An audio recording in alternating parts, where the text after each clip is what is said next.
Today's workout is a 5-minute standing abs workout. This workout is easy on the joints, no getting up and down off the floor, and it's postpartum friendly. Quick and simple and no repeats. Let's get started. Hey mamas, welcome to today's 5-minute standing abs workout. Great for postpartum women, even if you've had a C-section or not. We're gonna work the full core body weight exercises in just 5 minutes. All you need is a mat or a soft surface. Let's take the feet a little bit wider than the hips. We're going to take those knees soft and we're going to do a side reach. So you're going to take one arm, extend it, reaching to the side, 30 seconds. Here we go. So you're just going to leave that arm up and reach. Activating that core, pulling the belly button in toward the spine. Exhale as you push.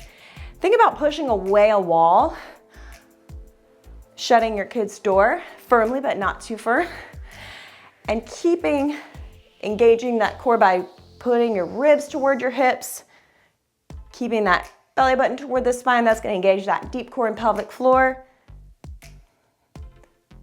And we're gonna rest for 10 seconds. Repeat that same thing on the other side. So it's all 30 seconds, 10 seconds rest. We're gonna move quickly through this one. So same thing, other side, abs tight, knees soft, reach and push. And again, we're just trying to bring the ribs to the hips, getting those obliques firing. This opposite hand, you could do whatever. You can leave them both out wide. You can put it on your hip. Really whatever feels good for you, natural for you. And again, pushing through the heel of your hand. Like if you could stretch, like you're trying to reach something a little too far out of the way and feeling it in that opposite side of the core. Rest. All right, moving on now to a sumo squat with a rotation. So you can go low, you can stay high, and I'll show you some modifications for your knees if you need them. So feet turn out just a little bit. We're gonna clasp the hands, we're gonna lunge and chop, taking the arms across like you're slicing something. And then as you do that, your knee pivots, your foot pivots toward the wall. If you don't wanna do the pivot with the legs, take it out. But adding that pivot will get you a little more rotation through the core. We're just gonna go to the wall though, so make sure you're not going all the way around. It's just a 90-degree little pivot. All right, moving along. We're gonna do a sumo squat with a side crunch. Again, you can stay up high if you're watching your knees, or you can come down low, getting the legs a little bit involved. We're gonna stay on the left side for the full 30 seconds. So bringing that elbow down, not trying to touch the knee, but you do want to try to, again, bring the ribs to the hips. So that's going to be a common theme to get those obliques, especially in standing. These are one of the staples, I feel like, to get those obliques, to get the deep core, again, belly button pulled toward the spine. Exhale as that elbow comes down. And legs are burning too. That's what I love about this one. You can get your heart rate up as well. Rest. All right, we're going to do a knee lift and twist into a front kick, staying on that same side. So fingers to temples, we're gonna lift the knee, twist, and then front kick twist. So fingers to temples, bring that elbow to the knee, then arms out, touch the toe with the opposite hand. It's a little bit of coordination, a lot going on here. Just think rotation. Every time you're twisting, elbow to knee, hand to toes. Elbow to knee, hand to toes. In that front kick, if you can't kick that high, just extend the arm, kick as high as you can. You don't have to keep the leg perfectly straight.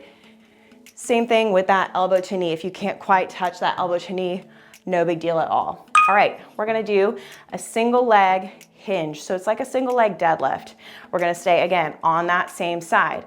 So I want you to keep the one foot planted, reach, and then lift the knee. Reach, and then lift the knee. I'll show you here from this side. So that same leg is planted down. You could either tap the foot and lift the knee or go straight into it, keeping that foot just moving the whole time. And this one, I want you to think slow and controlled. Trying to activate that core, working on your balance. Flat back as you come down into that hinge, chest up the whole time, abs are braced. We're gonna move, this time doing all those movements on the other side. So back to that sumo squat with a side crunch, toes out. Again, you can stay up high or you can get low or anywhere in between. Again, we don't want to ever pull on the head, so make sure your fingers are lightly at your temples.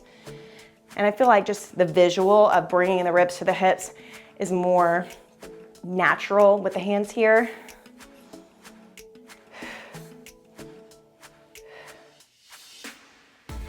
Almost there. Rest. All right, moving on to that knee lift with the twist into the front kick with the twist.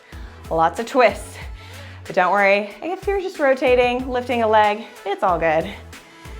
It's not about being perfect. Again, you're probably working out at home and nobody's watching you, so don't sweat it.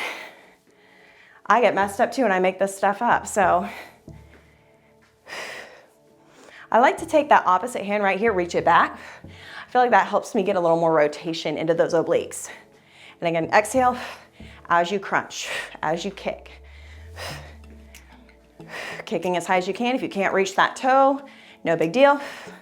And rest. All right, this time, other side. Opposite leg stays down, single leg hinge with the knee lift. So we're gonna reach toward the floor, nice flat back. Foot can tap down or just bring it straight up into that knee lift. And again, lifting the knee as high as you can. If you can only get it here, or if you just need to stop here, take the knee lift out and focus on the balance. That's cool too. But adding this little component of balance, again, so good for core stability, and then that little crunch at the top to get those lower abs.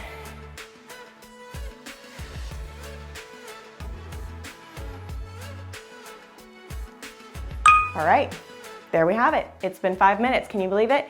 We got a lot done and it only takes a short amount of time. If you wanna repeat that for an even better, longer standing abs workout, go for it. And if you want more standing abs, I've got a few more on my channel playlist. So let me know what you think in the comments if you enjoyed this one, and I'll see you back here next time for our next workout together.